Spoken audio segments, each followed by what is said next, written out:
pregnant ladies and little kids better get the hell out of the way because I am running. I'm like Forrest Gump, dude. I am running. So the Titanic was the biggest ship on the ocean, but that didn't mean it was unsinkable. Okay.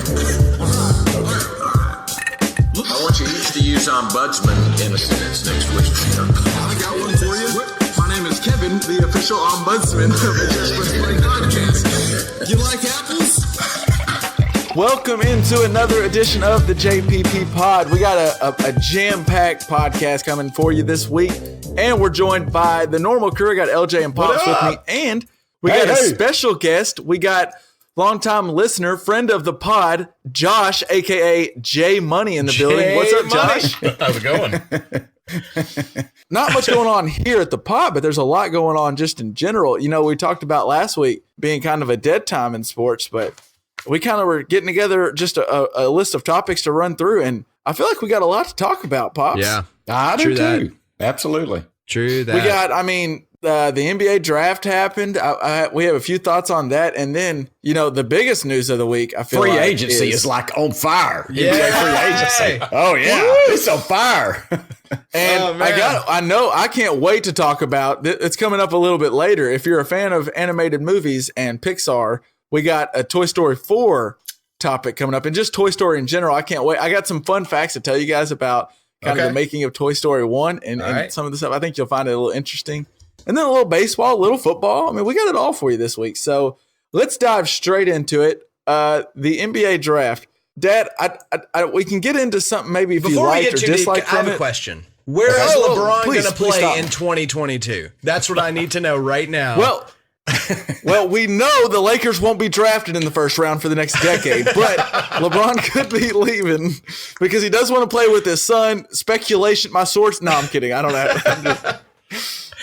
know. We can get into, like, if you have a thought on, you know, who someone drafted and whatnot. I feel like we got to discuss. Did you notice? I'm sure you have by now, the wrong hat thing where all the guys going up. Yes, because free agency doesn't actually start until July the something. So yeah, LJ, I don't know if you watched the NBA draft. I know you're a big fan. Are you kidding me? Just ask J Money; he probably knows. J Money knows. So the players walk up. And they get drafted. And you know how it works in the NFL. You know, you walk up and they hand you, like, if you go to the Broncos, they hand you like a jersey and a hat, right, that says like you're a Bronco. Yeah. Well, the NBA draft works. There's a ton of trades in the NBA draft. Sure. And the way it works, as Dad was alluding to, NBA rule doesn't allow any trades to go through until the new league year starts, which is July 6th. Okay. And what that means is, so like, and we'll put a picture of this. It just doesn't make sense. Like, the Lakers traded the 4th pick to the Hawks. So when DeAndre Hunter went to the podium, despite everyone knowing it was the Hawks pick, a Lakers thing shows up in the background. Like, they do like the Lakers selection on the screen. Okay. The Lakers logos on the big monitor. And Adam Silver even says, with the 4th pick in the 2019 NBA draft, the Los Angeles Lakers select DeAndre Hunter, Virginia. And they hand him a hat. That's the LA Laker hat. Yeah. Okay. And so he puts this on his head. He even goes to do the interview with Marie Taylor after all the lottery picks. They go do an interview, and she's over there talking about, like, what's your thoughts about going to Atlanta and playing with Trae Young? And all the while he's wearing a Laker hat. It just is the stupidest thing in the world. Yeah, that's pretty dumb. Can we take a break for a minute to talk about, is it Marie Taylor? Is that her name? Yeah. She is freaking gorgeous, man. She is, she's fantastic at her job. She's fantastic at her job. Yes. All those interviews were as good as they've been in years past to me. I thought she did a really good job. But the hat thing, it's just dumb. Yeah, that sounds really dumb. That sounds really dumb. Did you lose? Did we lose you? No, I was trying to look up Marie Taylor, and I found a whole bunch of LinkedIn profiles. So, hey, check her out. I mean, I'm telling you, I tried. She's gorgeous. She's a gorgeous woman, and she is, like Kevin said, she's excellent at her job. Fantastic. So this, not only did this happen with DeAndre Hunter, but it continued to happen a lot, because in total, the NBA draft had 24 trades, which we should also mention that for whatever reason, like, you know, the NFL does their Thursday night draft, and there's like 10 minutes between picks. Yeah. So they have plenty of time. For, like, if a pick gets traded, you have plenty of time to talk about it. Right. Well, the NBA does like a minute or 2 minutes between each pick. And these trades were happening so fast. honestly, and with the hat situation, I had no idea at one point. And this is someone who really like tries to stay plugged in and know what's going on. I had no idea where guys were getting picked. Yeah. Like at one point, Me too, at Kevin. one point they had like, I feel like Jalen Rose or Jay Billis, one of them was talking about how a guy fit with the team.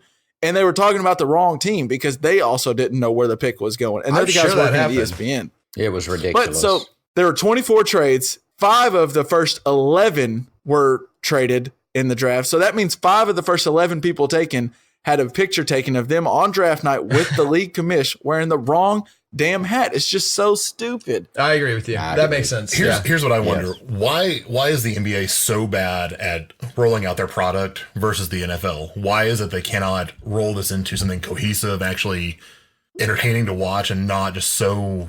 Well, because the NBA or the NFL draft is really fun to watch. True, but the NBA draft is... Why does it have to be that way, though, is my question. Well, that's what's weird to me. So as far as commissioners go... Adam Silver is a way better commissioner. Yeah. As far as like... Better than Goodell, I swear. I know it's hard to believe, but yes, I believe he is better. As far as like player, like helping out his players and doing the right thing and reacting swiftly to punishing people and not just punishing people just to punish people and the weird stuff that Goodell in the NFL does. It seems like Adam Silver's a great commissioner, but they just cannot figure out, like Josh said, like this draft stuff. Everyone's wanting to watch it. Like I know LJ gets annoyed, but everyone's all into this draft and free agency and all the trades and how much cap will the Lakers have and all this stuff. But they can't figure out a good way to show it to us. Like we're all watching it on TV, but they can't find out a way to give us a good product to watch. And I just think for a commissioner that seems like the best commissioner in sports, it seems like he would find someone to say, "Hey, let's fix this. This is because this isn't a new issue. Hey, this bet has been your going money, on for a Kevin. few years. Bet your money it's figured out by next year. I bet you money it's figured out by next year. But the hat thing's been going on. This isn't new. This happened last year, the year before. Well, but the Just Press Play podcast has talked about it now, and we know the impact that has. Oh, well, true. So exactly my point, LJ. Exactly my point. I guess I failed to realize that the Just Press Play podcast works as somewhat of a bat signal to Adam Silver. It worked for Goodell. I mean, we're looking at those kickoff rules. I'm just saying.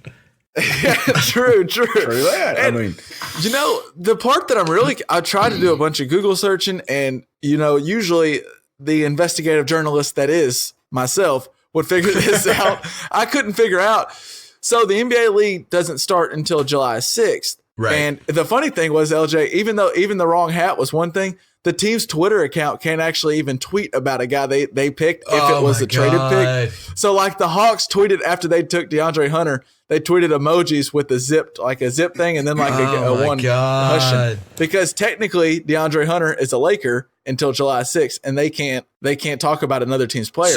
But even more, the NBA Summer League starts, it goes July 1st through 3rd. I think that means DeAndre Hunter and 5 of the first 11 picks in the draft can't play with their new team because technically he's a Laker, not a Hawk. So I don't know how that works. What you're telling me, and this may be a transition, but what you're telling me is that the NBA can control the Atlanta Hawks Twitter account, but they can't control whether James Dolan invites whoever he wants to his press conferences or not. Right. Well, they're trying to control that, and we'll get into that. But yeah, basically that's what I'm telling you. That's absurd. That's what he's telling you. So why is it the NBA has to do their draft so early? Why not push it back some? Why all question. This? Like, is there a reason behind it? Yes. Kevin, do you know? No, that's why I think this has got to be... Let's get Adam Silver on. Can we get Adam Silver on next week? Okay, we'll work on that. We'll work on that. Okay. But the problem is the NBA, the sport is the free agency. That's been my whole problem with it this whole time is like in the past 10 years, the sport has been who's going to end up on what team. It's not been about who's going to win the championship. That's not interesting because we're deciding the championships for the next 6 years.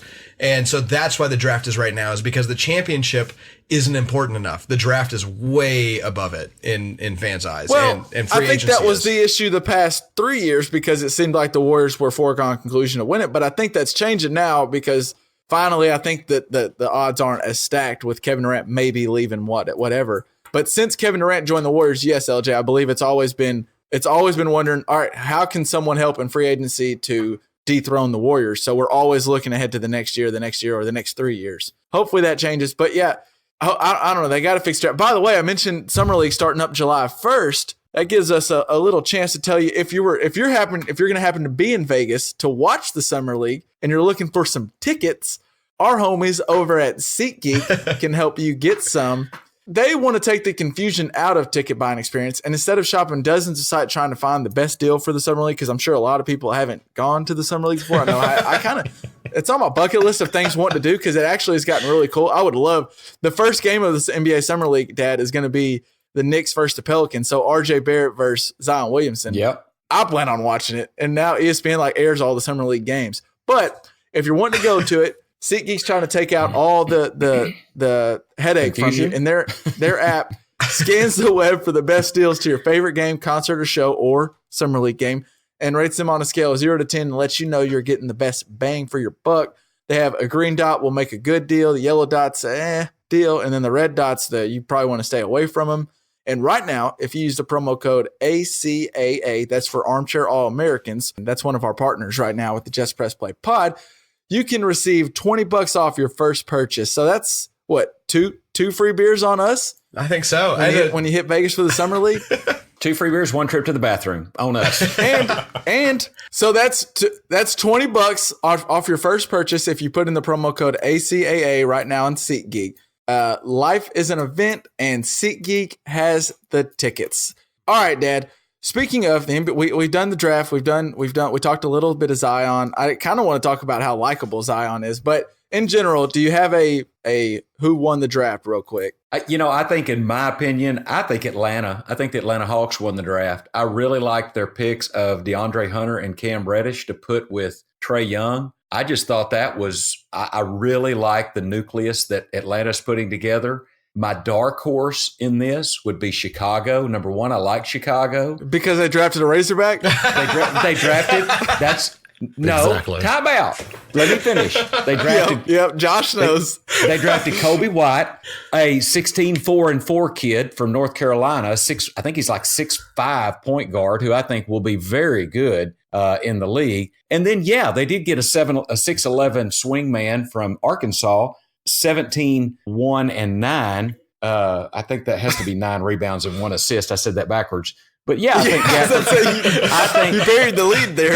Yes. So yes, they drafted a Razorback. I think Daniel Gafford will be better in the NBA than he was at Arkansas. I really do think he will because he can stretch the floor. He can run the floor. He's got to develop that outside shot. So to me, Atlanta and Chicago won the draft, other than obviously New Orleans did because of Zion Williamson. Getting Zion Williamson, yeah. I agree. Well, one, I love the Kobe White pick just because, LJ, I don't know if you know who Kobe White is, but he has a huge fro. His hair's kind of similar to yours, except for bigger. Fantastic. And when he put that hat on, that big old afro, it was funny to see. He made that hat work. I mean, it was tough. Yeah.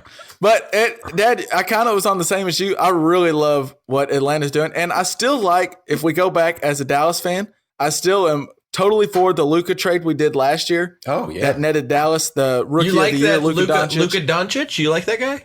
Yeah. I haven't heard. Still, Okay. I still would go back 10 times out of 10 and do that trade again. But I love what the Hawks did this year. They stockpiled some picks, and part of that being the Dallas pick they got last year. And the Dallas pick got him Cam Reddish at 10, and they traded up and got DeAndre Hunter at 4. And we've talked about over and over again, Dad, wings, shooting, and spacing, and that's exactly what Atlanta's doing with, like you said, Trae Young.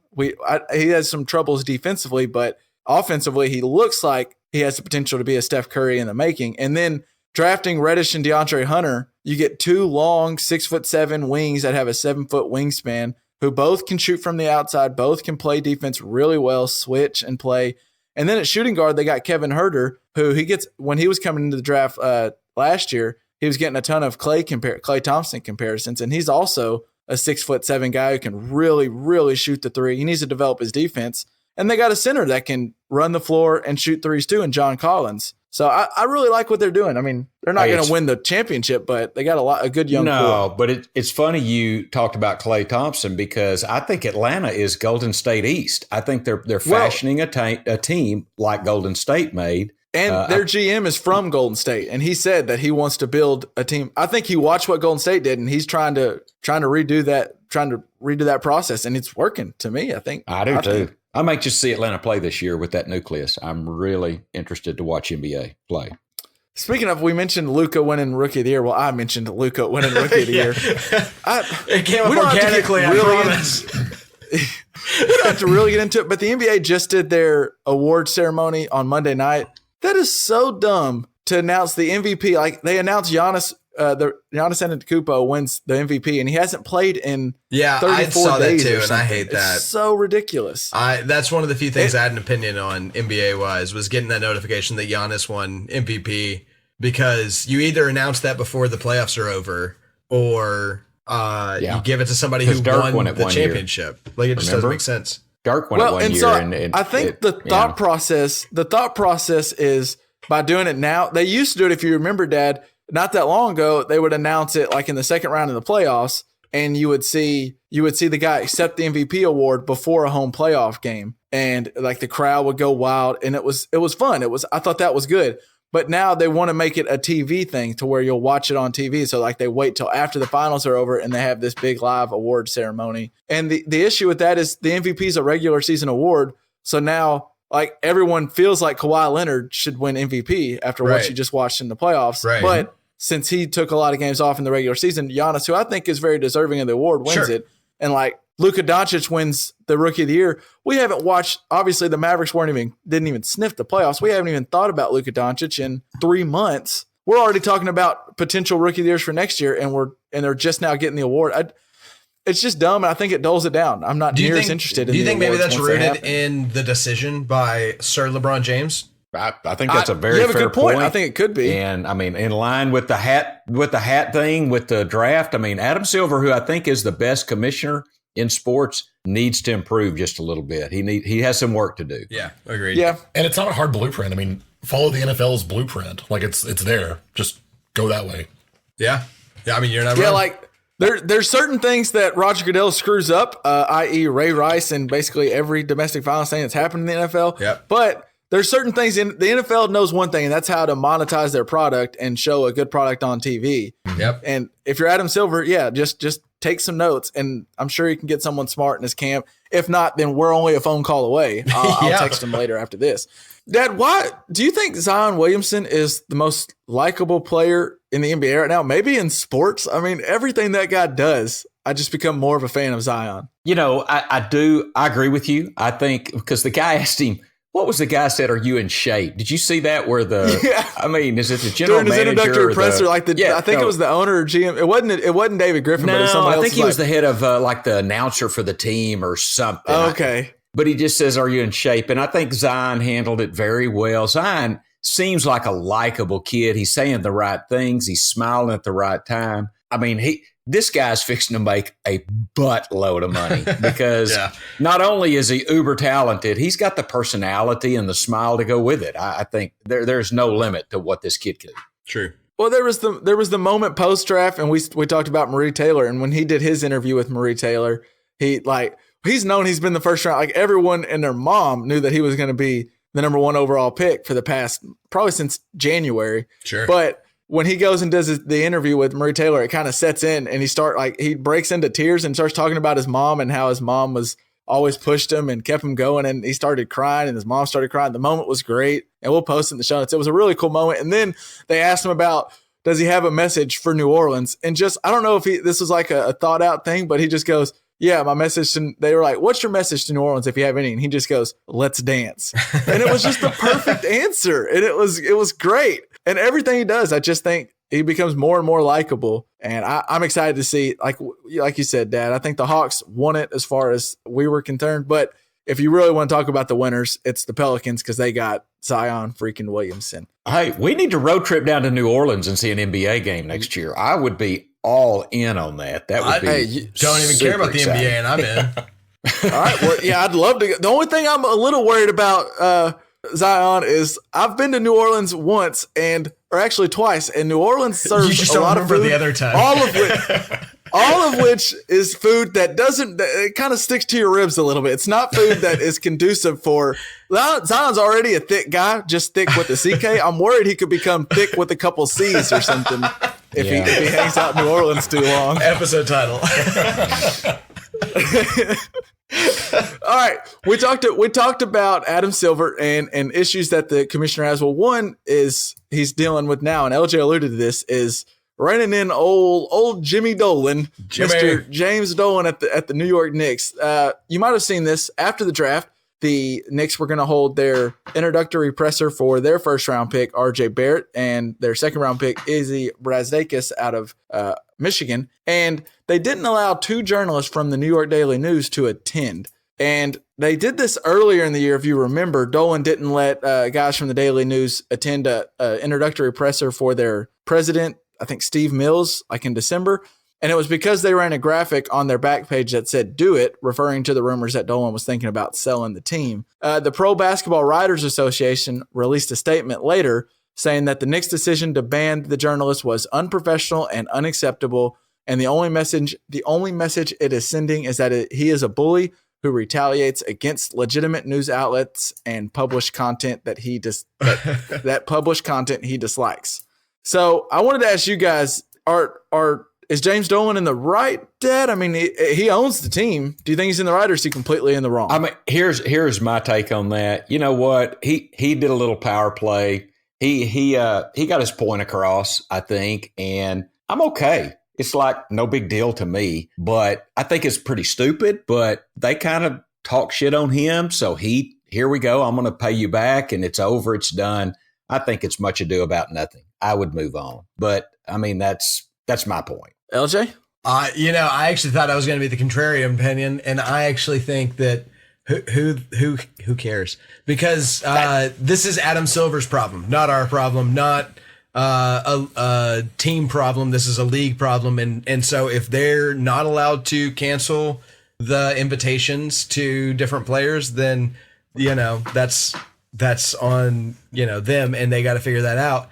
But like, it's not like, I think the journalists whining about how like this is an infringement on their rights, and it's not like they put an ad in the back and that said "do it," and they're acting like, well, they're just mad about legitimate journalism, and it's just they're writing opinion pieces about how he sucks, and I understand why he'd want to cancel it. This isn't journalism, this is teasing online, this is cyberbullying in a paper is what it is. And that's not to say that they don't have the right to do that. They absolutely do, and I love that they do, and I hope that they continue to. I wish that the other reporters would have just decided not to go to the event in response to it, but James Dolan has that right unless Adam Silver tells him he doesn't. But what ends up happening though, if teams are allowed to do this, which it came out Monday that the NBA fined the Knicks $50,000 for violating NBA media access rules. But if this continues to happen, or if this is okay, then you're going to see more media who just is afraid to really criticize, I think, owners and managers because they're worried it could take their credentials away. Don't you think? No, because the story here is that I'm going to start buying an online subscription to the New York Daily News because they seem to be hilarious. Like, that is such a good tactic to like sell me on why that paper is worth listening to, as opposed to the people that pander to James Dolan. So if I were in that market, I'm in. Like, if I cared about totally New York LJ's sports, corner. Totally. I think the New York Daily News got more out of this than Dolan did bad. They got more good out of this than Dolan did bad. I think it's great. The most ridiculous Josh, part, are you in though, agreement with LJ? And I'm kind of on my own island. Personally, I think he overstepped. There's no reason to ban any reporter coming in just because they publicize something that he doesn't like. And that's part of this business. People are going to disagree with your owner, and that's okay. And if he can't take that, maybe he shouldn't be an owner. He's had a lot of other issues, and maybe this is just one more for the world of bad choices on his part.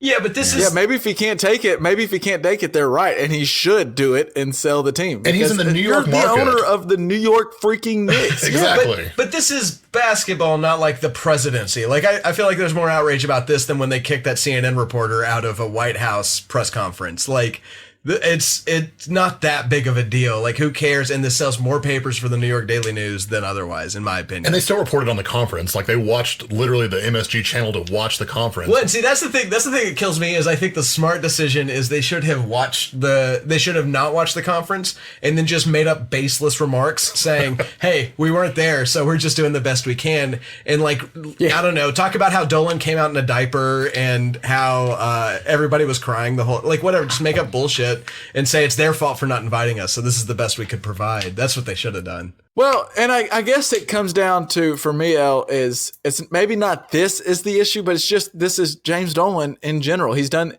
his issues with Charles Oakley because Charles Oakley said some things that he didn't like about the Knicks and James Dolan, and he had some issues with a fan who didn't like. He went back at a fan and told he got in like this tweet war with a fan who called him out and said like, you probably live a terrible life. He even called him that, said you probably still live with your mom and dad in the basement and you're probably an alcoholic. Like, it was stupid. And look, he's the owner of the New York Knicks and he gets into this stuff. I'm not saying he's not a dick and he's if you not don't like an people idiot, criticizing you, do a better job. He's just terrible at his job and doesn't like that people call him out on it. Have they done part of the anything gig. successful since he's owned the team at all? I mean, define successful. They played in the NBA. That's better than I have. But they've not been too. How long has he owned the team, Kevin? Any idea? Because I would say I think he's owned it since the late 90s or early 2000s. Because they've been a joke then for probably the answer is about no. I think they had a better record than the 76ers that year that they didn't win any games. So that's probably a win. Okay, well, yeah, the 76ers have also made the playoffs at least once in this since we've been in the year 2000. Speaking of James Dolan, I read I don't have the exact stat, but I believe since they drafted Patrick Ewing first overall and the frozen envelope, it's a conspiracy. The NBA gave it to him. But since they drafted Patrick Ewing first overall, they haven't signed one draft pick to an extension after their rookie deal. Really? Meaning none of those draft picks have worked out. Because they suck. James Dolan has been terrible. That's been terrible as an owner. Stat. I'll try to look it up. I'll put it in the show notes, but it was going around Twitter earlier in the season. A New York journalist found it and it's probably from the New York Daily News. Yeah, they haven't had one. Yeah, maybe. Didn't they let Porzingis walk away from anything? Like, did they have him on? Well, yeah. So the way with Porzingis, no team when your draft pick works, and Porzingis worked out for them, he was a great pick. But when a draft pick works, they almost always sign that second deal because the first team can sign them to a huge contract that no one else can, and they have restricted rights over them, so they can match any offer. So basically, it always ends up happening where you stay for your second contract because that rookie wants to cash in. Porzingis literally said, I'll walk and take $5 million the following year if y'all don't trade me. So you might as well trade me. And it worked out for my Mavs. The Mavs got Porzingis, and hopefully he can be healthy. But yeah, he literally said, I'll go take $5 million instead of the $158 million that y'all can offer me. Wow. To go, and I'll wait it out. That's crazy. Which he could, and this is a guy who has injury issues. Like a guy who has injury issues said that he would rather take the chance than play another year at the New York Knicks. So yeah. So we can agree he is the worst owner in all of sports. Dan Snyder. Yeah, I think he's up for the award. I think he's in the running. He's a candidate. Kroenke. They've had winning records. James Dolan doesn't even have a winning record under his belt, like 2, I think, in the past. Yeah, but the Rams don't have a city that likes him. So I mean, think the LA Knicks likes him have pretty much right now. No, I don't think they do. The Rams also went to the Super Bowl, LJ. Yeah, and I don't think anyone cares. Legitimately, you watched it. Okay. All right. Well, speaking of football, I do want to. There was a fun football topic that I saw over the weekend, and you may remember an incident that occurred shortly after when Le'Veon Bell became a very highly paid New York Jet, where 2 women actually left. Allegedly 2 women stole a bunch of jewelry from his house, and now the 911 call has been released. And oh God. Let's just say the 911 call is something. Dad, did you get to hear the call? I did. I mean, he's Le'Veon Bell. I mean, he is awfully talented, but he may not be the. But I feel like there's a big but coming. I just don't think he's a very bright guy. I mean, he just. I mean, he is athletic. Thank God he's got that. So, can we agree that he is living his best life? Yeah. Yes. Yeah. I mean, if you didn't hear the call, what Josh is referring to is in the 911 call when he calls up, He says that he got up, did his normal routine, and went to go do a workout for a couple hours, leaving the two women in his bed. The woman, when he came back, a bunch of jewelry, shoes, and clothes were missing. The 911 operator asked him, "Is there an approximate value of the stolen items that were stolen?" And very nonchalantly, Le'Veon Bell's like, I don't know, like $1 million worth or something. So one, the fact that you can just throw out, I think it was like $1 million worth of stuff got stolen and not be like completely upset. That's awesome. And then it goes even more. She then goes on to ask him what the first woman was wearing who allegedly stole from him. And he answers, I don't really know. She was in bed. And she was like, well, what was she wearing? She wasn't wearing any clothes. I left him in bed not wearing clothes. And then she goes, well, what about the second woman? What was the second woman wearing? And he kind of has a long pause. He goes, she was in bed too. Neither one of them had clothes on. They were both naked in bed. I left them that way. And he barely knew these chicks. He barely knew these two chicks and left them in a home full of all this jewelry and expensive ass stuff. And I think, Dad, you may be onto something. Doesn't seem like the sharpest tool in the shed, you know? No, he's not the brightest light in the barn either. He just But it did make for a fun 911 call. I will say that. Yeah, that was it was sure. pretty fun. Was this in New York or was this in? This is in New York. I believe it was in his new. new condo in New York. Okay. Yeah, he had like a new condo and there was a maybe they were, 21-year-old and 22-year-old that he left at the place. It just, Good Lord. Maybe they were Steelers fans. But Maybe.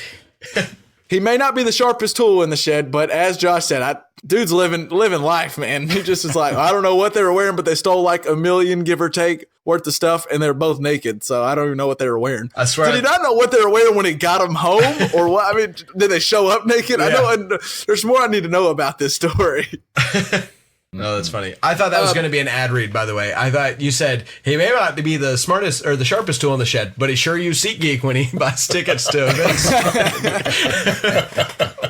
Well, if he is using SeatGeek, you should put in the promo code ACAA, and he can get $20 off his first purchase. Because he is $1 million poor. He needs to watch his money now. He's got to watch his budget watching those Broadway shows. So, You know, we didn't mention this. This is new from last week, but we talked about Hard Knocks last week, and I didn't tell you this, guys, before, but I read this right before we started recording. Did you see an NFL owner actually came up with a pretty cool idea because they're worried that Hard Knocks could get a little stale? Yeah. Because it's been going on for a while. okay. And their idea was actually to do something kind of like, I know, Dad, you've seen some of this where, you know, like before a big boxing match, Showtime or either HBO or Showtime will do like those 24/7 where they get all access. HBO does Well, it, yeah. yeah, the NFL wants to do a thing where they were like just extension of Hard Knocks where a couple of games in the regular season, maybe 2 or 3 of the big games, they do like an all give HBO or NFL Films an all access pass for a week leading up to like the Chiefs and Rams would have the full week where there's all access leading up to how they're preparing and all this stuff and have that air maybe the week after or something. Isn't that literally I all think or that nothing, would though? be- Isn't that the premise of it? That they do that for every single week of the season? Kind of, but they're saying it would be like for the all or nothing picks a team. So like the one year they had the Cardinals and the Cardinals were just okay, or the Cowboys the year that was actually a good year for the Cowboys. But you could do it before like a huge matchup between say the Patriots and Okay, it's the per game. Rams, It's the per Chiefs or game. It's something, not. the Rams. You're not saying they'd have to stick with the Raiders all season long. Okay, I think that's No, a big. yeah, no. That's a big difference for how I was imagining the series going. you get like the Chiefs or not the Chiefs, but like the Steelers Ravens maybe ahead of a big game, which I guess that's also getting Ben Roethlisberger. I don't know if we don't want a shitty quarterback. Still, for it, yeah, I'm but not interested. You know what I mean, El. But I get the concept. The concept is there. I just thought it was a cool deal. I thought it could be interesting. Yeah, that could be. All right, shifting gears to another sport now, and we don't usually talk a lot of baseball, but another headline really kind of gave me pause, and it was the one where the Tampa Bay Rays are wanting to change over and have 2 different homes because I don't know if you've noticed this. The Tampa Bay is not baseball in Tampa has not been doing so hot. They've tried and failed to get a new stadium multiple times, and if you've ever I don't expect any of us to have sat down and watched a Tampa Bay Ray game. But if you've ever caught SportsCenter where there's been a highlight, there's literally, I feel like you can count the people in the stands on the highlight. There's like 20 people in the huge, there's more empty seats than anything. Right. So the city rolled out this new 2-city plan as their solution to save baseball. And the thought is they would like to play early season games in Tampa and the remainder of the year in Montreal. And the MLB has actually given them permission to explore this plan. I'll just ask you, Pops, what do you think about the idea? I actually think it's kind of cool because, in what baseball starts in the spring. So in the spring, let's play in Tampa Bay. In the summer, when it's hotter than hell in Tampa Bay, let's go up to Montreal and play. And then I guess if they happen to get in the playoffs, would the playoffs be back in Tampa Bay? Because if I was a Montreal nice? fan, I'd be pissed. I think they've got to go every other game, like every other home game. Every home game is an away game. Like there's no home team in any Tampa game is the way that it sounds to me. But they sell home jerseys, right, in Montreal. I mean, do they have the Tampa Bay Montreal Devil Rays or what? I don't know. I like the premise. I like exploring the premise. I will say that. The pro to this and the way I don't think this works, but the way it could is I think Dad's onto something where there is some money in it because the TV money would be huge because even whether they're in Tampa or Montreal, if you're a Montreal Ray fan or whatever their team name is, even when they're playing their home games in Tampa, that's still your team. You'd want to watch them so they could do a home and home, 2 different TV deals in 2 different markets. And then, like Dad said, it's just more jerseys to sell. There's going to be a Montreal Rays jersey and a Tampa Bay Rays jersey. Yes. And if you're a fan of either, I think you could be interested in having both. Okay, wait. For just a second. Yeah. Think about if the Rangers decided to move to Quebec, right?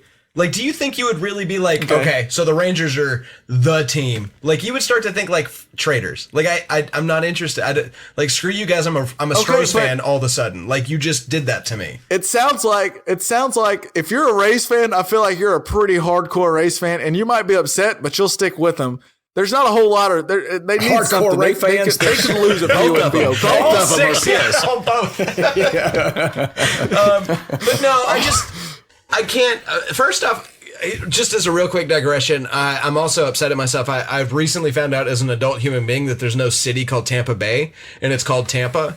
And so that's something that's just eluded my entire life. But no, I think that's a terrible idea. I think that's like the blueprint for like having the Jaguars play in London for 4 games a year and then in Jacksonville for 4 games a year or something. Like, none of that makes any sense to me. You got to have a home base or else home games mean nothing.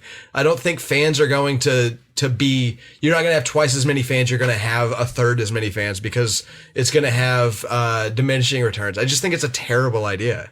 I think it's just a bad precedent. Suddenly if a team wants to, go elsewhere, they can because that's already been said. So maybe if, not saying they would, but like the Diamondbacks want to leave Arizona and go to Massachusetts for whatever reason. Like suddenly you've got baseball teams that are going everywhere. Well, and so I think their thought process was kind of like Dad mentioned. If they played the early season games in Tampa, then they kind of, they get rid of those hot games in the summer, but also they could get rid of a lot of those. They have to have a dome in Tampa because during the summer it rains like every day. And so they're playing in Montreal when the rain season comes. And so they could do, and then they're also playing in Montreal. They're playing in Tampa when it's really terrible weather in Montreal. So I think the thought process is instead of building 2 expensive domes that would cost, I don't know, $600 million, they could try to fleece 2 different towns for a cheaper $300 million stadium. One, I hate the way owners get new stadiums. Yeah, well said. This is dumb.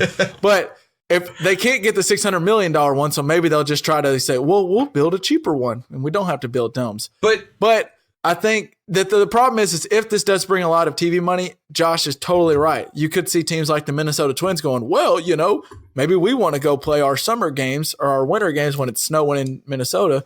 We'll go play those down in San Antonio or something. Yeah, but you don't think like Montreal Rays fans are also going to be like, well, great, we get to watch them race for the pennant, but we never get to watch them go for the playoffs. Like, you have to decide which stadium you're playing in at a given time. And so half of your fans are going to miss your most iconic Maybe if home they can games. get a playoff game in Montreal. Maybe if they can LJ, are you, what's the last Broncos game you saw? I want to say it was 1776, the birth of a new united nation. Well, but and who's your favorite team on earth? I mean, it's still the Broncos. So I think I could see the Montreal fans. I understand, really but they've always been a distant team for me, and I get like the Montreal fans might jump on, but if I was a Tampa fan and I'm missing the most important games of the regular season because the weather's tough out there, like I would call them wusses and not like that would really upset me. You're missing it anyway because no Tampa fans are going to the game anyway, so they're already missing it. That's the point, LJ. The Devil Rays are a really good team to try this because only both their fans are going to get pissed. I mean, that's it. That's fair. So, no, if we want to do this experiment, we take a garbage team that nobody cares about. I understand that. I'm just saying it's a bad idea. That's all I'm saying. You're right. That's the right way to experiment with this, but bad idea. That's all I'm saying. Okay. The only reason, another reason why this won't work, Dad? Why? I don't think the MLB Players Association lets this happen because what do players do about in-season housing? Yes. You have to buy like a home in both? Yeah. Or no, you rent a house for I did 3 think months about at a time. Yeah. They're going to have to have a home base, I think, and the team's going to have to take care of some living quarters in Montreal, say, or something. So are you going to have like a dorm? Is it back in college? They're going to have like a dorm in both towns? It might be because they can probably afford it because they're going to have 2 cities buying all their merchandise. They're going to have 2 quarter cities buying their merchandise. I can't imagine as a player you want this. Like, I can't imagine this as a players at all. Oh, yeah, that's the other thing. Contract negotiations. Would you rather play in 2 cities or would you rather move to LA? Or would you rather play in Montreal and Quebec, or sign with the Rangers? Like, just pick a team where you can buy a house. I mean, already players consider like where taxes are lower when they're signing with teams. And so, yeah, I would definitely consider the team that doesn't make me be away from my wife and kids for 3 months out of the year. Well, yeah. So if you want to have your wife and kids somewhere, say you buy a home in both, then you're going to have sales, or like you're going to pay taxes in now 2 cities. Plus, most professional athletes have an off-season home too. Yeah. So now you're saying 3 homes, and we're not talking about. I know like the guys like Bryce Harper or some of these guys that sign huge contracts. Sure, they could do it and not worry about it. But we're talking about the Tampa Bay Rays. I went and looked at the guys their contracts. Only 4 players on the Tampa Bay Rays make more than $8 million a year, or at least $8 million a year. The next 6 highest paid players are averaging $2.6 million a year, all on 1-year deals. And the rest of their team, which is over half, are making 1-year contracts for the major league minimum, which to us is still that's still incredible. It ain't. Yeah. Your first thought is, these are professional athletes. They make millions. Not the Rays. A lot of these guys aren't making millions. A lot of these guys aren't making buy 2 houses millions for sure. Yeah, so I don't know if it works. I am interested in it. I did think it was interesting. It was a neat idea. But yeah, that's all it is to me. I think it's a neat idea. It's something if you play, MLB 2K whatever, or MLB Live, whatever the show, maybe they set an option up for you to do it and you can create 2 different jerseys. Right. But no, I don't think it happens. Same. Since we've started the show, we've been asked a few times about who should you bet with, or how should you bet? Because people, for whatever reason, think we're knowledgeable in that field of at least who to bet on. That comes up so much for me. Long enough. Because they bet the opposite way. That's it, Dad. They're not actually looking for my knowledge. They're just asking for the opposite. Okay. Right. Well, regardless of who you're betting on, the answer to who to bet with is MyBookie. Between their live game, in-betting, endless props, and fantasy sports wagers, there's something for everyone with the best player perks in the sportsbook business. They've been good to us, and they'll be good to you. Right now, MyBookie is hooking up all our listeners. If you visit MyBookie.ag and use the promo code JPP when creating your account, you can claim a 50% bonus. So if you lay down $100, you get an extra $50 in play. That's MyBookie, MyBookie.ag, and the promo code JPP. You play, you win, you get paid, as long as you don't bet on the same people that we tell you. Kevin, if I needed to make that bet sometime in the next 4 days, but I couldn't do it by the end of this month, is that still okay? Do I have to get it by the end of this month? No. Okay. MyBookie's hooking up JPP listeners for more than just the next 4 days. Okay, fantastic. That makes me a lot happier. Cool. Thank you. I'm glad we cleared that up. Thanks, Al. All right. I want to completely change gears with you. I know we've done a lot of sports, and we mentioned this off the top. Dad, I don't know if you watched it yet, but LJ, and I don't know about you. I think I saw that Josh has seen it, but Toy Story 4 just recently came out. And 1, I just want to go let you know, I'm not going to spoil anything for you, but man, I was impressed. Good movie. I really enjoyed it. Josh, what'd you think? Did you like it? Oh, we're gonna have different opinions on this one. Oh, you weren't a fan? No, I would personally put it as my lowest Toy Story in the entire franchise. Under 2. Yeah, absolutely. Well, so are you? But is that? I mean, is it still high and just below? Because I feel like all of their movies, if you go look at their ratings, without they're all spoiling it, really high ratings. For those that have not listened to it, I would say in terms of storyline, it was my absolute least favorite out of all of them. Wow, Kevin, how do you feel? Is that wow? Is he wrong? Strong. Is he just wrong? Well, really, to be plain and simple, he's just wrong. Okay. No, I mean, I really enjoyed it. Maybe it was the nostalgia. I think I went into it knowing I was going to like it. I actually went and rewatched some of the other Toy Stories. And I just want to say that the original Toy Story in 1995 still holds up. Like watching it today, it didn't look like a very dated movie. It still looked really good. I mean, it's a great movie. I really enjoyed it. And I actually I did some research on Toy Story, and that was kind of that first movie was a groundbreaking animated movie, the original Toy Story. And I looked it up at that time in 1995. Disney had already churned out like a number of big animated features, whether it be Little Mermaid, Beauty and the Beast, Aladdin, Lion King, you name it. But Pixar, which was a small animation company at the time, wanted to bring something different. And they wanted to bring the first fully computer generated animated film, which is what Toy Story was. Yeah. And let me just tell you, that took a lot of work. Yeah. I don't know. I didn't know what this was. I'm sure LJ, you may have already known, or Josh. I doubt Dad did. I don't want to assume, but Toy Story, to create it, they had to render every image, and rendering is essentially saving the computer image you want to go with for the perfect finished image or video frame with the lighting and motion effects. And to render Toy Story, it took a ton of time. The animators had 117 computers running 24 hours a day, with each frame taking anywhere from 45 minutes to 1,800 minutes or 30 hours. Mm-hmm.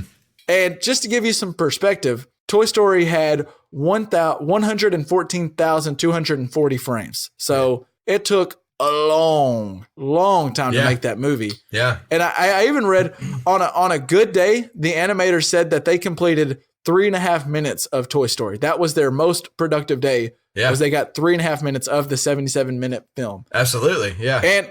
And now you look today, Pixar at the time was kind of they were a small new company. Now look at Pixar. They've been dropping hit after hit after hit after hit, and it's just a money-making monster. And it just blew my mind to see how well one Toy Story was made and the progression they've made from 1, 2, 3, 4. I think this is It's true. really I impressive. might be making this up, but I think it was either Toy Story 1 or 2. They almost had lost all of their render. Like something happened on their computer farms, and like it had almost wiped out the entire like project. Been there. I just listened to this. Yeah, I just listened to this. They had it all saved up, and they lost almost everything.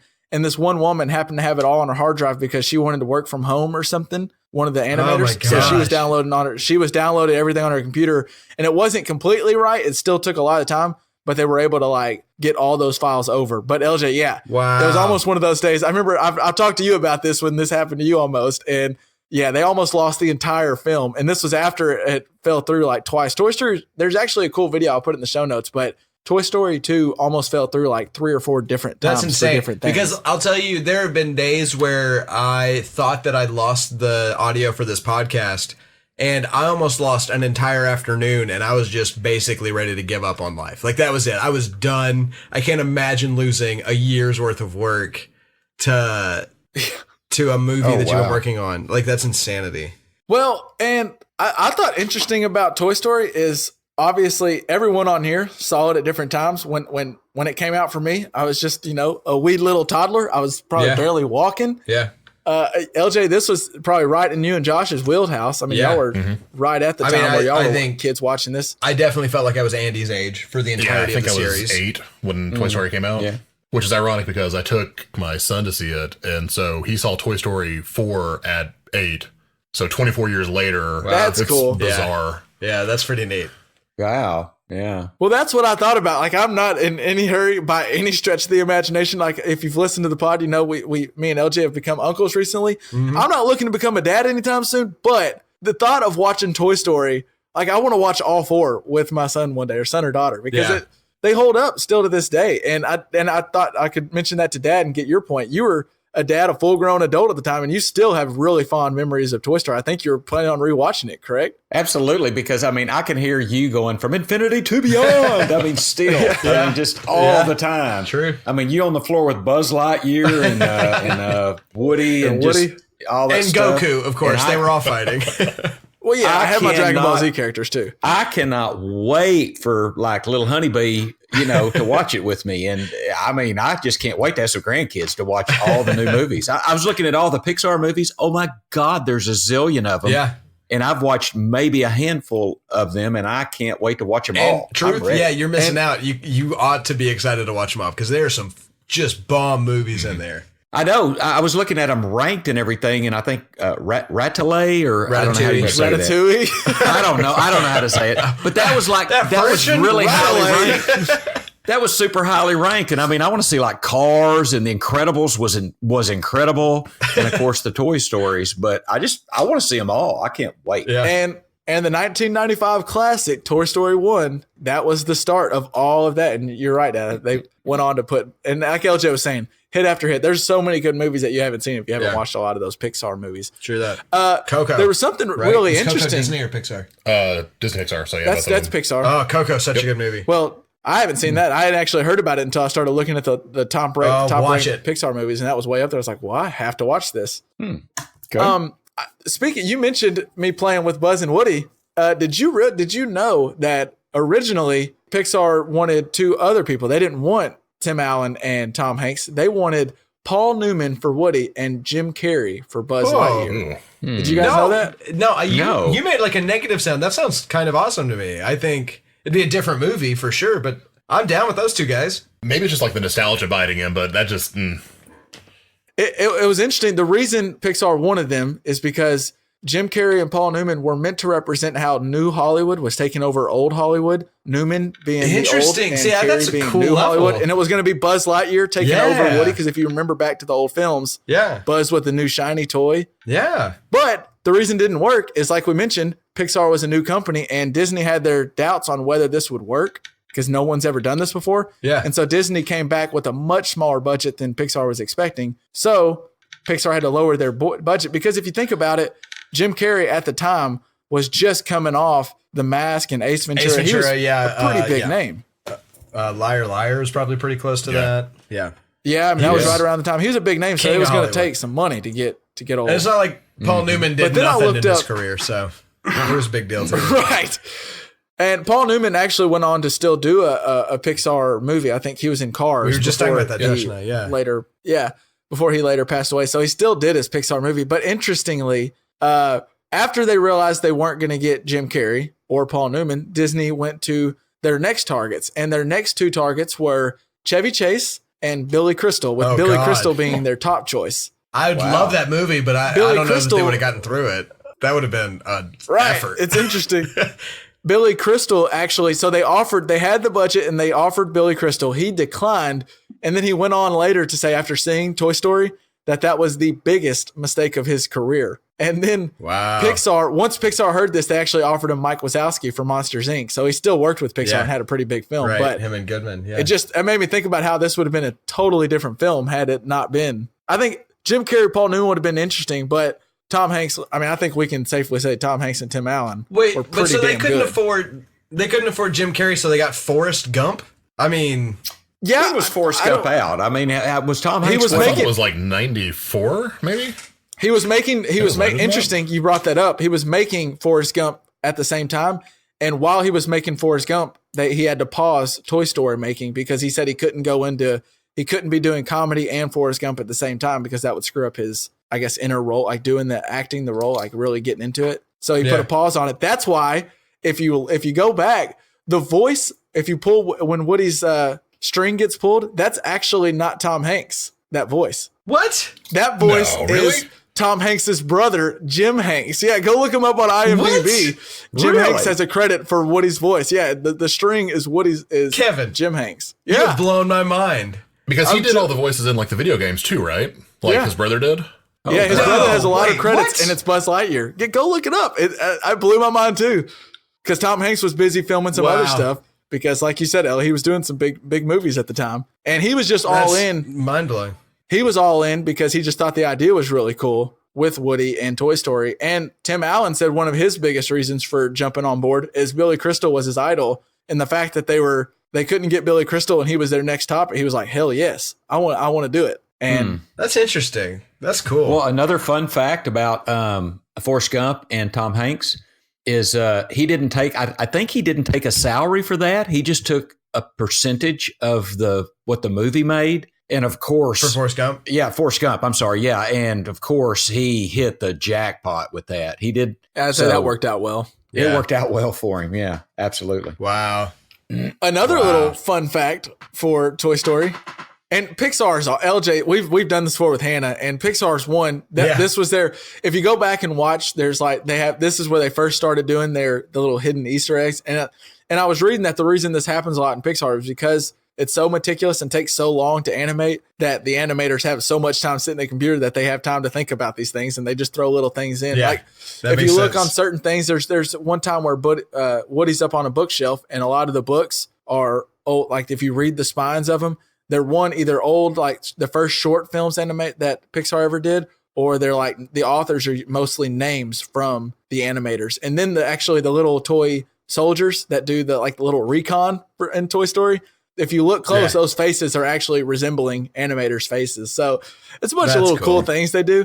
And then though, did you guys realize Andy never had a dad? And did you ever wonder why Andy never had a dad? I always assumed a divorce, but But then he had a sister though, suddenly, and two, or end of one, or whenever that that was. still doesn't rule out divorce. True.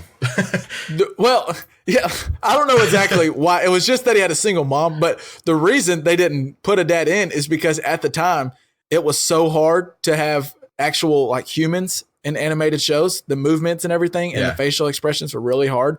So if you go back and watch Toy Story 1, almost all there's very few shots of actual humans fully on. You see a lot of times just their feet and their hands from a toy's perspective because it was so hard to do a human. And they said it would cost so much to do a dad that they were like, what if we just don't add a dad? Because it doesn't really add much to the story. And if anything, her being a single mom. whoa. Time out. Whoa. Tom Landry and Pops have a problem. I mean, what do you mean? Just too much trouble. Give me a break. Come on. Well, they were just saying, I will say- adding another parent the parent's not in the story a lot. Like they didn't have the parent that much, and having a single mom and the relationship between Andy and his mom was more important, I think they thought, than having a dad. All right. Whatever. Did you guys know, and this might be common knowledge, but it's something I've kind of relatively recently learned. Andy's hat isn't the same as Woody's hat. And it is the same as another character in Toy Stories. So it is the exact same as Jessie's hat, the little girl. Yeah, now you said that, I was like, cowgirl yeah, toy. that's Jesse's hat. And so what the implication there is that Andy's mom has always been a fan of Jessie. So Woody was a little bit of a hand-me-down, which is kind of a cool little added backstory. Huh. Yeah, well, as soon as you started saying that, I started like picturing his hat because this past weekend I watched all 4 movies, No Life over here. But I started like remember. I was like, oh, that's right, that was Jesse's hat. But yeah, and just to see the change in from Toy Story 1 to 4, I think 1 was great, and if you go back and watch, the graphics still hold up. But go watch the dog in 1 and 2, and then Josh, do you remember the cat they showed in 4? Yes. We're not going I to tell will you say what the this. cat's doing, but the cat looks real, does it not? In terms of the world of what they created in 4, it is beautiful. Like they did a fantastic job with that film. Like it's beautiful. Yeah, I mean, it was groundbreaking in '95, but man, Josh is dead on. It was beautifully done. And I was interested. I saw LJ, I was watching the credits and they had like the sound designer credit. And I hate that I forgot his name now, but I bet being a sound designer for an animated movie's even tougher, is it not? Because like he's putting every sound in. Yeah, so I'll give you a podcast to put in the show notes. There's this podcast called 20,000 Hertz that does podcasts about sound, and there's a particular one where they talked about animated sound, and yeah, it's a whole different world because for one, the sound of somebody, falling off of a cliff like in a Wile E. Coyote cartoon is not what the sound of something falling off a cliff is, right? Like it's like a slide whistle going. Yeah. And so like part of it is like inventing sound effects. That's one of the really cool things about doing sound effects for an animated film. But then you're right. Like there's literally nothing recorded besides the actors in a quiet booth. So yeah, every single sound you hear had to come from somebody deciding that had to be there. Like it's not like even in a traditional movie, this happens a lot, but like sometimes you'll have like, well, we got a recording of the door shutting when the door actually shut, so we don't need to re-record a door shutting. But in an animated movie, every footstep has to be created. So yeah, it's absolutely insane. Wow. Oh, another fun fact that I found about Toy Story. Speaking of the footsteps, do you know how the animators figured out how to show the characters walking? How? They set up 2x4s on the bottom, and they got shoes and glued 2x4s on the bottom and walked with them. And that's like, all right, that's how it's going to look when one of these toys walks. That's awesome. That's awesome. That's fantastic. Yeah. Makes sense too. Remembering how they walked. Yeah. Now I want to ask you guys, I thought about a draft, but let's not do a draft for this. Just Toy Story characters, kind of either your favorite or maybe a unsung hero. I'll start off with Josh. I want to start with you. Give me a Toy Story. I want to say to Josh real quick, I want to let Josh know that this is pretty normal. What happened here is Kevin will give you prep for something that he's going to do and then totally give you a curveball and go with you first. So beautiful. As you're coming up with your character, just be aware that that's a normal experience on this show. Yeah. Also, though, LJ, one of the reasons for it is because Dad, we were going to draft some Pixar movies, and Dad was like, well, I've only seen like one of them.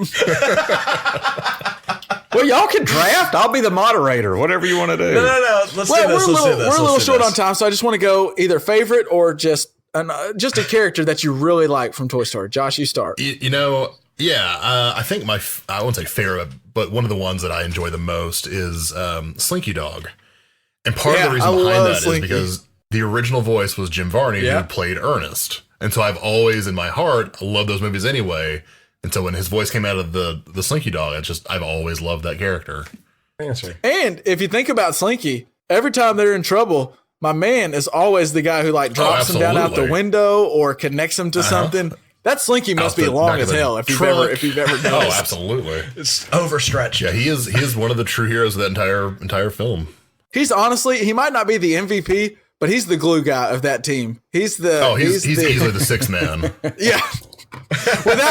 Without him, they're not winning the finals. He comes off the bench and plays a huge role. That's right. All right, LJ, who you got? Not because he was like a character that really it created all the conflict with Lotso hugs in the third Toy Story. Yeah. Just a very necessary character. I really enjoyed him being there. That's my answer. A necessary evil in 3. Yeah, necessary. The story doesn't happen without that evil. I mean, it could, but like it'd be a 30-minute movie. So. All right, Pops. I agree with that. That's a good one. Pops, who you got?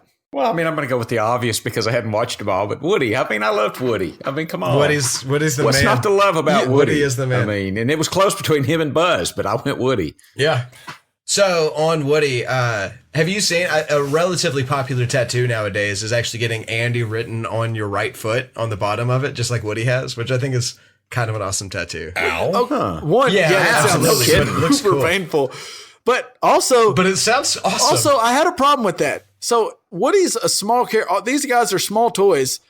You've had toys. It would be hard, especially for Andy of all people, a little kid, to write legibly Andy on the bottom of that little bitty tiny foot. I'm trying to, let's see. I've got a Sharpie. Like, let's try to write Andy in like a. It's tiny. Oh, no. This is looking great. It's great radio here. You can go on a cowboy's foot. Yeah, but you're an adult. I mean, that's true. About, that's a big difference. We're talking about a 5-year-old writing Andy on the bottom of this shoe. Yeah, that's true. That's true. Josh just called LJ an adult. How about that? First person to do that in about a year. So, all right. My favorite character is going to be Rex, the green dinosaur, voiced by Wallace Shawn. And he always, every time like there's comedic relief, I just love Rex. He just cracks me up. Scared of everything. There should be a controversy from Toy Story 2 because he definitely got a concussion when they busted through that vent to get Woody, and they just played right through the pain. Just gave him some smelling salts and let him play through it. Oh my God! I don't want to talk about this too long, but did you see that Joe Namath apparently has both prevented and cured CTE and himself? Have you seen this? No, I have not. Is this? No. I don't know if you cure it with a lot of cocaine and alcoholism, but apparently that's what it takes. So anyway, sorry, let's get back to it. We went from Toy Story to cocaine and alcoholism. Wow, LJ, what a swift turn. Well, you went to CTE. I'm sorry. That's where I went. I'm gonna stay with LJ. Rex is my favorite, but just on LJ's note of characters that were definitely like the evil character that was a necessary evil. I loved Al the Toy Collector, played by Wayne Knight in Toy Story 2. And another reason is because was that Wayne Knight? And the only reason. Oh snap! Yeah, that's all I could think about. I didn't realize that's who that was until I rewatched it, and all I could hear was "No, man." Like that's all I could hear. And I just think he plays a great role. And it's like you said, LJ. They needed that. One was great with the Buzz Woody dynamic, and then the evil that they had. And the other two are great. Yeah. I love the Toy Story movies, and I just think they're fantastic. And I would say, you might agree with Josh. You might disagree with Josh. I would say give it a chance. Go check it out. It's a good. Either way, how far they've come between 1 and 4 is just amazing. All right, now I want to finish up how we always do, and we've been talking about this for a while, and we are going to finally get to it. The Led Zeppelin re-listen. We re-listened to the Led Zeppelin 1. That was 1969. Is that correct, LJ? Yep, 1969. Exact date was like January 11th, I think, or January 12th. And January 12th. I'm gonna kind of punt over to you guys a little bit, but I listened to one. LJ, you made the playlist for the one. We just listed our album, and then is that other playlist just the top 40 of 1969 or at the time?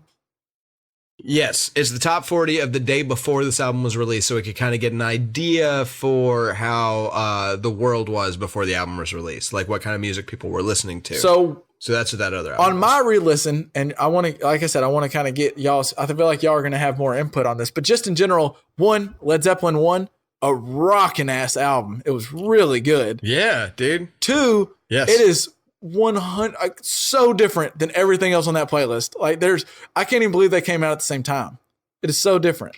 Yeah, it does feel like a different era to me. I'm glad you said that too. I don't know if Dad, you were like we've mentioned before, like just like what 3 years old, 4 years old at that point. So it's not something you remember, but that definitely stood out to me. That felt like a completely different era. Oh, absolutely. The music that, by and large, on the top 40, I mean, so much Motown sound, so much. Yes. And I wanted to see how many were actually on the Motown label. I at least had 12 that I just assumed were Motown out of 40 label songs. That's not surprising. No, I didn't double check that, but then I heard, to what I would put in as rock and roll is Crimson and Clover. I put that as rock and roll. Ish, yeah. Touch Me by the Doors. Magic Carpet Ride by Steppenwolf was probably one of my very favorite songs, but it was rock. Yeah. And there were others. There were many that I could see my mom and dad dancing at Garner State Park. That's where they grew up dancing, and B.J. Thomas, some of that kind of stuff. But then, God, who was Wichita? Wichita lineman was Glenn Campbell from shout out to D-Light, Arkansas, population of about 92. It's not a very big town, Arkansas.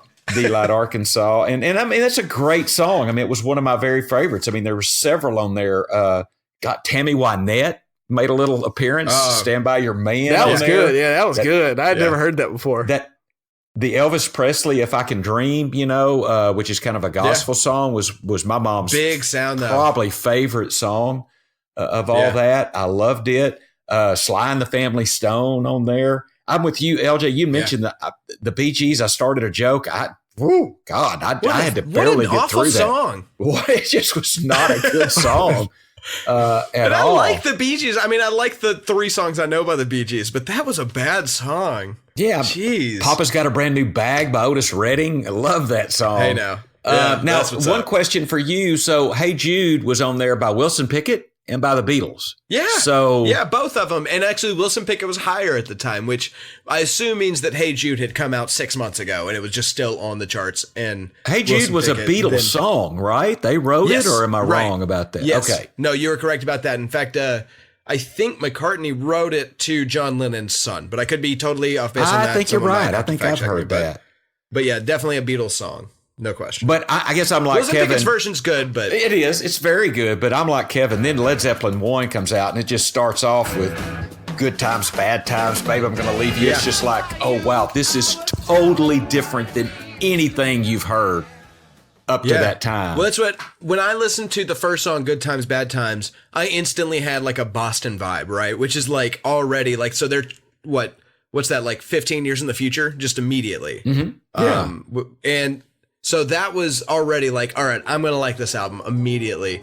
And then Babe, I'm Going to Leave You took that just good, fun time to this like really musicality level of interesting. Like it's not just a song. It's like one of those songs that you listen to and it kind of like lingers with you and like haunts you when you go to sleep at night. Like it's such a cool song. So yeah, the beginning of this album, the first two songs, I was already like, yep, I understand. I understand why they're one of the greats. Like without even listening to the rest of the album, I could have answered that. You know, I like the word you used, haunting. I mean, I think a lot of this had a haunting kind of sound to it. It was amazing music.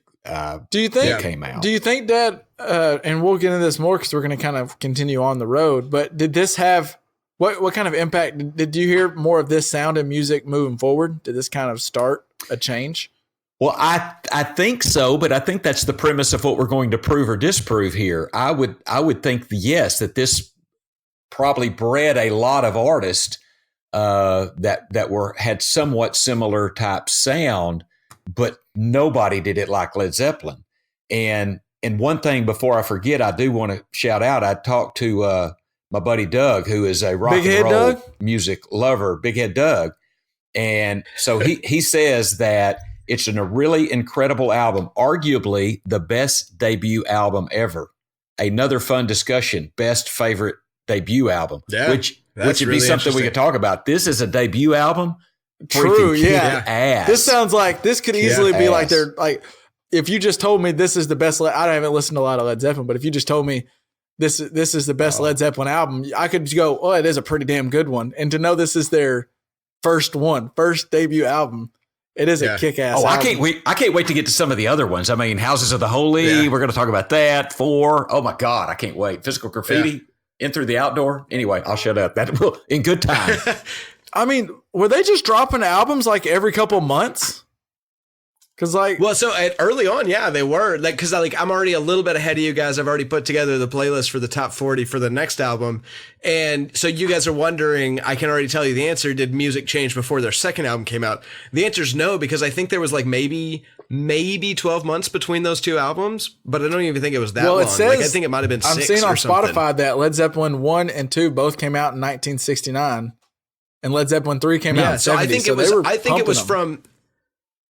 I think it was January to October was album 1 to 2. So the answer to the question, did music change by the time their second album came out, is absolutely not, because there's just wasn't enough time. And also, Dad, I don't know, you surely didn't know this at the age you were, but I've read about how they were critically really panned on. Like the only people that liked them were people that they almost, after this album, had to call it quits. But the word of mouth got out that they were such a great live band that people still kept showing up to their shows and stuff like that. And then that's when people acquired the taste for this sort of brand of rock and roll. And so that's what gave them the success that continued onward. It wasn't that people liked it when this came out, really. Well, it's kind of, I mean, you say rock and roll, but it's kind of like, I call it like hard blues. Wouldn't you? I mean, it's a little bit. Definitely. Well, that's one of the things. Yeah. Like, Babe, I'm Going to Leave You is a blues song. You Shook Me is straight up a blues song with harmonica. That's my favorite. Heavier, that's my right? favorite song on the album. You Shook Me was so good. You know, we talked about too, by the way, that song really stood out to me because we happened to talk about before I listened to the album about how Motown puts sounds in your left and right ear and like really like forces your perspective. You Shook Me moved the sounds around my head as I was listening. Like in the guitar solo, the drums go from like left to right in your ear and then back to right to left.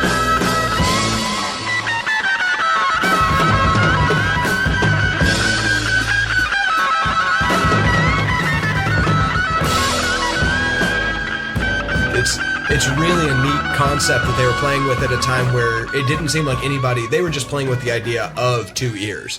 And Led Zeppelin was playing with How Do We Mess With Those Two Ears. Well, that's what I noticed right away in the album. There's a couple of songs where it kind of, and maybe I just noticed it in that one specifically, but my first time listening through it, I thought, whoa, they really played with the way it's moving between two ears. And where they played with engineering really hard, yeah. That did seem like there was some of that in the music in that top 40, just not the same. Is that what you're saying? Yeah, well, a little bit. Like, I think so. Like a thing that I noticed a lot in the top 40 of that day, of that era, was like the drums would all be in your left ear, and the guitar would all be in your right ear, and the organ would all be in your left ear, and the bass would be in your right, and then the lead singer would be in both ears. And so Led Zeppelin was kind of trying to blend all of the sounds in both ears, but then mess with it and manipulate it throughout the song. And yeah, you can definitely hear it in You Shook Me. I mean, at one point it does, you're literally like, if you're watching the drummer, they're on a thing circling around you because it moves just from that ear to the right. And it was so cool. I mean, it was a neat. Well, and I was legitimately wondering, with the technology they had in 1969, I'm sure they were recording onto tapes at that point. And so trying to figure out how they recorded and made that effect happen. Like, I almost have to imagine that there was a guy with the microphone running past him. Like, that can't be right, but it also feels like it has to be right. Like, that based on the technology that I think they had at the time. It's incredible what they did. And then also on You Shook Me, Robert Plant's vocal ability at the end of that song where he's doing that echoey bit with the guitar, like his control of his vocal cords was just like, wow. I was blown away by that.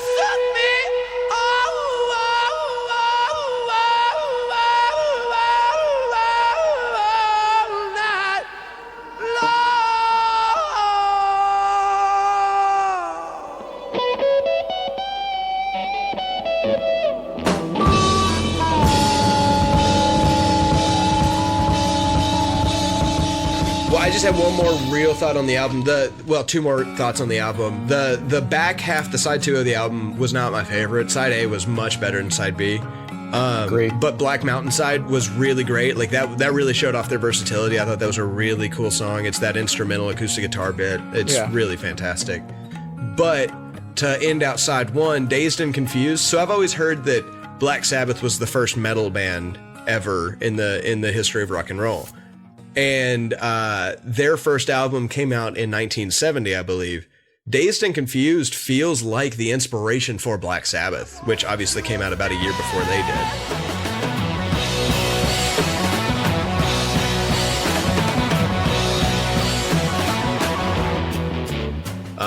Dazed and Confused has such a metal feel to it. It's that really dark, really slow, really aggressive sort of feel. And so I would like to throw down right now and say that I think Led Zeppelin might be the first metal band. Just throwing that out there. Huh. I wouldn't argue with that. Absolutely, I wouldn't argue with that. I know listening to it, my thought was, this is there, because there's one, I can't remember the name of it. There's one song that had, I thought there just the diversity. There was like Dad said, there's that blues feel in a couple. There's that there's one song I felt like had a little bit of a folksy feel, and then there's just some rock. I mean, there's just some jamming rock throughout the album. Yeah. I thought the diversity that they showed in the album I was like, wow, Led Zeppelin. I'm a little disappointed myself not knowing more, because all these songs felt new to me, and maybe I just don't think I've listened to much Led Zeppelin in my time. I think I knew 3 songs off the album, which I guess maybe we should, like, Kevin, you and I should like kind of give that number as we go. Okay. Because I think that might be interesting as we go. But yeah, I think I knew Babe, I'm Gonna Leave You, Dazed and Confused, and maybe 2. I think I knew 2 before this listen. I don't think I had any. All of them seemed like brand new to me. So, and I loved it. Well, what's interesting is y'all are talking about these. These were recording in 1969, and you're still. I mean, these are rocking songs. I mean, they're still they hold up. I really think they hold up, and I think they hold up well. Agreed. And they were recorded in 68, right? Because this dropped at like the top of 69. So these were recorded 50 years ago. You're talking 50 years ago. Yeah. And they're still rocking songs. I'll tell you one thing we've learned from this podcast. I think 2 things hold up over time: Toy Story and Led Zeppelin. I mean, they both hold up over time. There you go. Dad, did you have any other overarching thoughts from the album and from the listen, or? I took a lot of notes. I mean, y'all can't, but I took a lot of notes on the songs. I'm going to try to record every one that was on the top 40. And Canned Heat was on there. Good Lord. I mean, and I remembered some Canned Heat, but that's an interesting band. Cinnamon by Derek. Oh yeah, that's on. Yeah. Very, very just different sounding stuff. And then Led Zeppelin really just took it to another level. So changed the game. They changed the game. I think without Led Zeppelin, do you get Appetite for Destruction? I don't know. I don't know if you get Guns N' Roses and Appetite for Destruction without Led Zeppelin.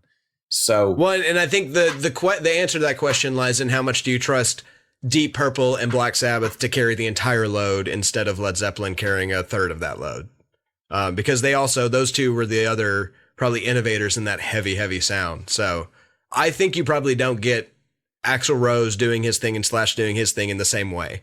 There'd be a different version of them for sure. Like the album that they ended up coming up with was heavily dependent on, Page and John Paul Jones and John Bonham and Robert Plant all getting together. I think that's a big factor in most of the music that we listen to from that rock genre. I do too. My final note from all time. The playlist of the top 40 at the time. My man Otis Redding. I dig some Otis Redding. Boy, kills I dig some Otis Redding. Papa's Got a Brand New Bag. I was jamming. Yeah. Well, and I mean, there's some all-time greats on that. Josh and I were just talking about, I know we talked about it a couple weeks ago, but man, that top 40 list has just such a high number of just some of the awesomest musicians and singers of all time. Like, it's such a great list. And then, like we talked about this before, I heard it through the grapevine with Marvin Gaye. I mean, that's still one of that song was just Marvin Gaye is something else. Yeah. Yep. So I was skeptical a little bit of this project because one, I was just like, I will see how it goes, and one, I really liked. I was overly impressed with one, the first album, and two, the idea of listening to them both and the difference in Led Zeppelin's first album and the top 40 at the time. It was really cool. I'm glad you kind of came up with this, LJ, and I'm excited to keep it going. Yeah, me too. Yeah, me too. I can't wait to also get you in on the Beatles, but that'll be another time. So. True. As moving forward, what our listeners and we should do is I've got the top 40 from for the next album made on a playlist. I'll send it to you guys. We'll put it on the website and in all the places that we will. And then also, once you've listened to that, listen to Led Zeppelin 2, and then we'll talk about it either next week or the next. We'll see what happens. And just in case you didn't get a chance to listen, if any of the listeners didn't get a chance to listen to either Led Zeppelin 1 or the top 40 playlist, it was put into our What We're Listening To tab on the Just Press Play pod. If you go scroll below our playlist, there's like tabs where you can click on each different playlist. What we're going to post it into the show notes for this week's episode. If you're wanting to listen to, we'll post a link to it. And we may also even get another link kind of on our homepage of maybe LJ's Master Class or something to that extent. Yeah, so we'll make this accessible if you're interested in doing it. If you've heard this and it sounds cool, or if you've been wanting to get along with us, it's a real fun project, and I'm excited to move forward with it. Do you guys have anything else before we get out of here? I do. Watch women's soccer. Yeah. Okay. They're about to win the World Cup again. Our girl's about to do it again. Is that all you? I mean, did you have anything more? You just wanted to say watch. That's it. No, that's the end of it. Yeah, no. Okay, that's the end of it. Yeah, it's exciting. Oh, I have a question. This is quick. The commercial. Have you guys seen the commercial of it's a woman on her iPhone and she's like at a nail salon or something and she's just laughing. The whole podcast or the whole commercial is her laughing. Yes. I'm getting. No, okay, she's literally just cracking up the whole thing, and she just keeps for like 30 seconds. It's like she keeps getting more text messages because you hear like the shoom shoom shoom sound an iPhone does when you get a text message, and whatever it is just has her dying laughing. I wanted to ask you guys. I guess you hadn't seen it, LJ. Dad, I've been hearing different things. Some people hate it and say it's annoying. What do you think about the commercial? I can't help. I'm giggling by the end. I cannot help myself. I'm absolutely. It's like somebody just laughing their ass off. They just cannot stop. It's like when your stomach hurts and you just can't quit laughing. LJ, every time she's like trying to quit laughing, like another laugh, like the next message makes her laugh more. And I heard people just say they hated it and it's annoying. And I'll tell you the truth. I was playing and I've already seen it like 3 times, and I sat there and watched the whole commercial again on TV because it just makes me giggle watching it, and I don't even know what she's laughing at. Me too. I'm watching it right now, and it's It's good. 11 seconds in, and I'm already like, I'm into it. This is pretty funny. I don't know. I'll put it in the show notes too. Very contagious laughter. It's a contagious laugh. I saw so many people on the internet and at work even tell me how much they hated it. And it's so annoying. And I was like, I can't lie. I love that commercial. I think it's hilarious. I do too. I love it. Oh, it's fantastic. All right. Well, that'll do. Oh, she's upset. Okay, we're good again. That'll do it for we're just gonna laugh the rest of this podcast. So that'll do it for another edition of the JPP Pod. You can find all our show notes and everything related to the pod over on our website. That's at www.jpppod.com. You can also follow us on Facebook or Twitter. We post everything over on there. And Josh, we appreciate you. We appreciate having Jay Money on. Pops L. J Money. Another good week on the JPP Pod. All right, peace. That was Peace.